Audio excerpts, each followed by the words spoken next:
We look towards the Torah for spiritual inspiration.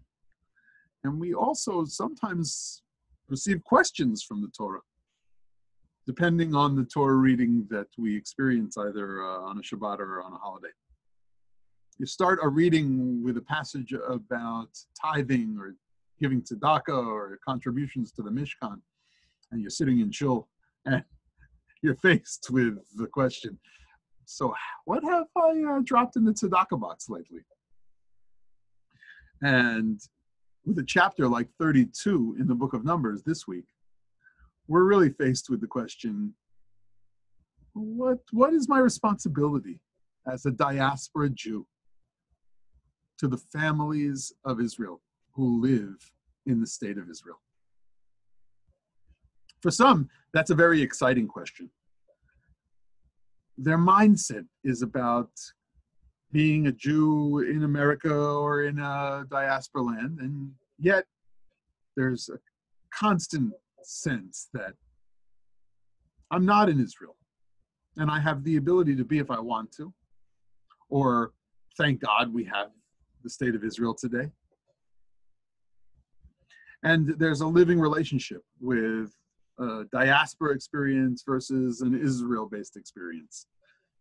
And that makes for an intellectually interesting engagement with Israel, and it could even make for a spiritual one, like Rabbi Nachman, who used to say from his Hasidic home in Eastern Europe, "L'chol makom asher ani elech elav," to any place that I'm going, ani elech le'eretz Yisrael. I'm going to Eretz Yisrael. He said that in a number of ways, and we have to figure out really what he meant, but I always took it to mean that you could feel like Israel was a spiritual destination, rising a little higher, feet off the ground, no matter where you live in this world, even in Israel itself. Because we know that our job is never done just living in a place. In order to make any place where we live a holy place, it's up to us each day with our own agency to be the moral actors, to accomplish all we can envision. So chapter 32, I believe, faces us with that question. What does it mean to be a diaspora Jew? Ligabei hamishpachot shel Am Yisrael ba'aretz, in relation to the families of Israel who live in today's state of Israel. And what's my task? What's my role? What's my responsibility? Can I learn something from this chapter? And indeed, I think we do. Verse 1 of chapter 32 in Numbers says, "Umiknei rav haya livnei Reuven v'livnei Gad atzum mod." The children of Reuven and the children of the tribe of Gad had many, many cattle, and they saw the lands they had just conquered on the eastern side of the Jordan as potentially wonderful, wonderful land upon which to graze their cattle and to raise their children. It would be a land of prosperity and a land of a wonderful life with their kids on the other side of that river. Just like some have thought about the Goldena Medina and other diaspora lands. This would be such a place for prosperity, such a good spot for the kinder, for the children. And so they go to Moses and the leadership, and they ask, Vayomru, Im matzanu chen beinecha, yutan et haaretz hazot la'avadecha la'achuza. Al ta'avirenu et hayarden. The children of Reuben and the children of God ask Moses, can we stay on the other side of this river? We'll just stay here. This is a wonderful spot. And in Moses' response, we get our first challenge, a lesson about what it means to want that life outside of the land of Israel. And it's especially important today that we think about that, as so many of the Jewish people indeed live in the state of Israel. Vayomer Moshe livnei Gad v'livnei Reuven.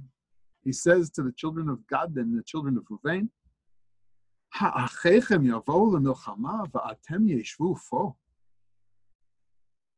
Will your brothers and sisters go out to fight the fight, to battle the battles, to make the treaties, to establish the homeland, to build this society of holiness? And you're going to sit here? How is that going to work? The Ramban says that He was worried that they were fearful of the Canaanites like their ancestors, the 10 spies, who said, no, we'll never accomplish this job. והנה משה חשד אותם כי יאמרו כן מפני פחד אנשי ארץ כנען. They were afraid of the people of Canaan. But in fact, after presenting his case and saying you'll dissuade everybody else from moving forward in their lives, the children of Reuben and Gad approach Moses and say, it's true we want to build pens for the flock, and we want to have cities for our small children and keep them safe. But what? Verse 17 of chapter 32, ואנחנו נחלט חושים לפני בני ישראל עד אשר אם הביאונום אל מקומם.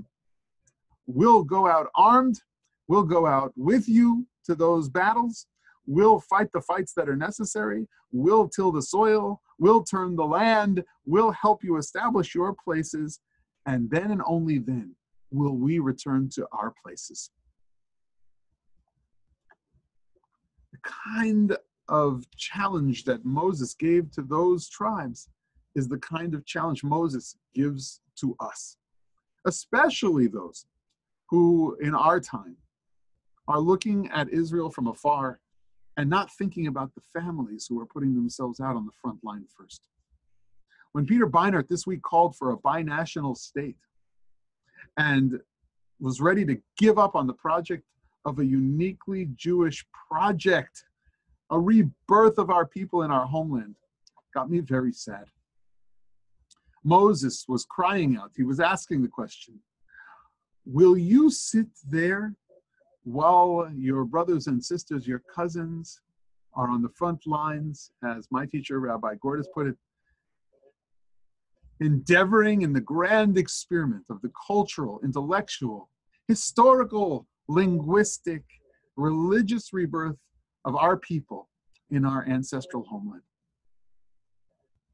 I have to figure out how to attach myself to that story every week.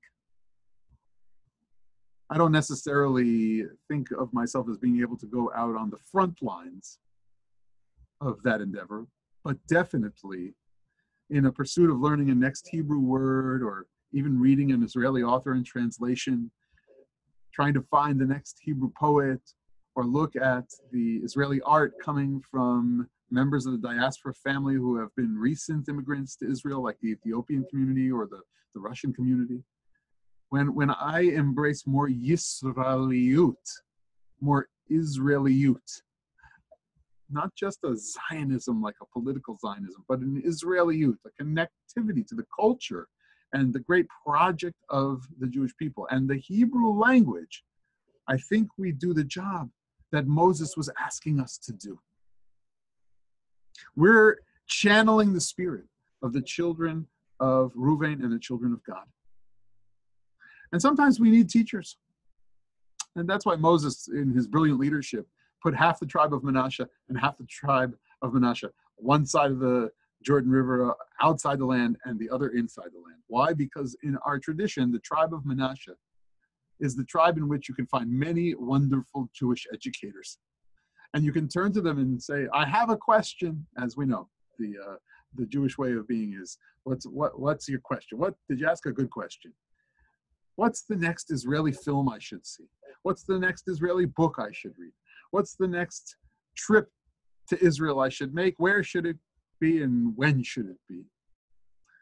These are the kind of moves that the Jewish people need to make in our time, when we have the miracle of the state of Israel in our midst, and call it a Reshit Smichat Gulatenu, a flowering of our redemption, of the land, of our unique culture.